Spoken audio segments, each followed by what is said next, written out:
Հին աշխարհի հզորագույն պետություններից մեկի հայոց արքաների աճյուններն իրենց հավերժական հանգիստը գտել են այս հնավայրում։ Մեր պատմահոր վկայությամբ Շապուհ II Սասանյան արքան գրավելով Աննիկամախը գերեվարել է հայոց արքաների ոսկորները, որպիսի մեր երկրից տանի հզորությունը։ Վասակ սպարապետի շնորհիվ վերադարձել են հայոց արքաների ոսկորները, այնուհետև դարերի փոշով ծածկվել։ Այսօր արդեն վերագտնվել են, մեզ հիշեցնելով մեր նախնիների երբեմնի փառքի մասին։ Մարդիկ հավատացել են, որ այդ ոսկորների մեջ կա վիթխարի ուժ, եւ այդ ոսկորները ոչ թե կորել են, այլ գտնվել են։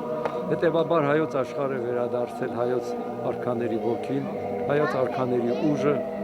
եւ ես վստահ եմ, որ շուտով Հայաստան դառնալու է այնպիսի հզոր մի երկիր, ինչպիսին էր Արշակունիների օրոք։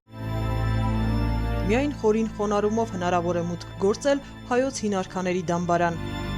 Հիմա գտնվում ենք արքաների դամբարանում, գետնահարկում, որովհետև ըստ ճարտարապետական վերակազմության այն ունեցել է նաև երկրորդ հարկ, որը երկթեք տանիքով փոքրիկ մատուռանման կառույց է եղել, նման Գյուրոսմեծի դամբարանի։ Ըստ ենթադրությունների արքաները վերաթաղվել են հենց այս երկու արկասորներում, երկու փոքրիկ խորշերում, որտեղ մենք ունենք քրիստոնեական եւ հեթանոսական մշակույթների համախմբում։ Նախաքրիստոնեական եւ վաղքրիստոնեական շրջանների մեր պատմության, մշակույթի եւ քաղաքակրթական փոխակերպումների մասին պատմելու շատ բան ունեն լուռ վկաները, զարդաքանդակները։ Արագածոտնի մարզի Աղցքի 4-րդ դարի հնավայրում պեղել սկսել են 1974-ին, այնուհետև 2001-ին, իսկ 2014-ի պեղումները շրջադարձային եղան։ Դարավոր հողաշերտերից ազատվեց նաև հայոց արքաների աճյուններով 3 քարե սնդուկ։ Սա պետք է դարձնել զբոսաշրջության կենտրոն, այստեղ հիմնել հայոց պետականության թանգարան, հայոց պետականության, որտեղ մի քիչ ներքել մեր բրոնզեդարյան արքաներն են թաղված։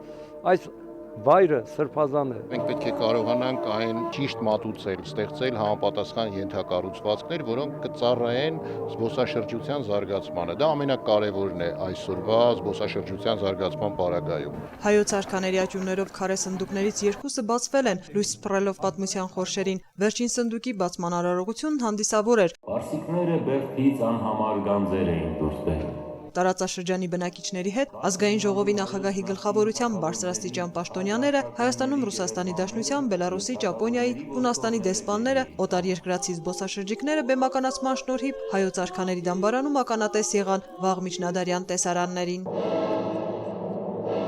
Վերջապես մոտեցավ պատմական արարողության պահը։ Հայ եւ օտարերկրյա բարձրաստիճան պաշտոնյաների ներկայությամբ բացվում է 3-րդ պատմական սնդուկը։ Ներկաներն ու առավել եւս հնագետները քարացած սպասում են, ինչ կհայտնաբերվի վաղ միջնադարյան արքայական դամբարանի 3-րդ սնդուկից։ Արքայական ընտանիքի ոսկորներ, գանձեր կամ գուցե սնդուկը դատարկ է։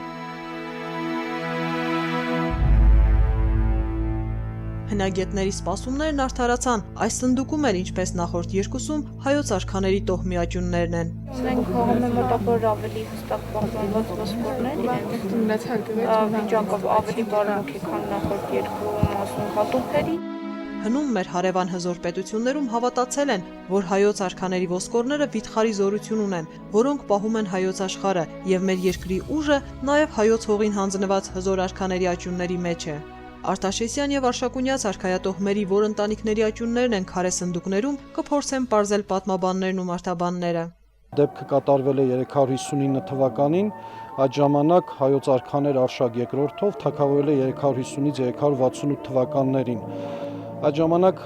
կույր, բայց ողջ էր Արշակի հայրը Տիրանը, ով թագավորել է 339-350 թվականներին, իսկ Տիրանի հայրը Խոսրով Կոտակով թագավորել է 331-339 թվականներին, նա թաղված է իր իսկ կառուցած մայրաքաղաք Դվինում։ Մնաց մեկ քրիստոնյա թագավոր, դա Տրդատ III-ն է, ում աճյունը հայտնի է, որ Թորդան ավանում է ամփոփված եղել։ Պատմաբանի կարծիքով այստեղ հանգրվանել են նախաքրիստոնեական շրջանի արքաների աճյունները, հայ արքաներից ովքեր են հանգչում այստեղ, պարզելու համար միգուցե սերունդներ փոխվեն։ Մի քանի սերնդի գործ կա։ Պոմպեյը քանի սերունդ է պեղում։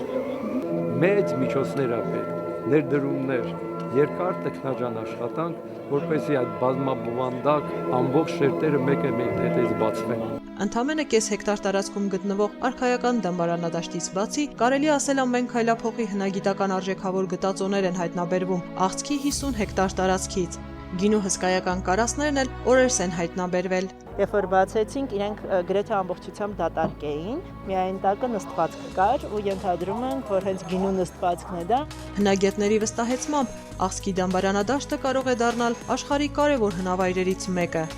Աննա Մարտիկյան, Մարտին Գևորգյան, Առաջին ալիք։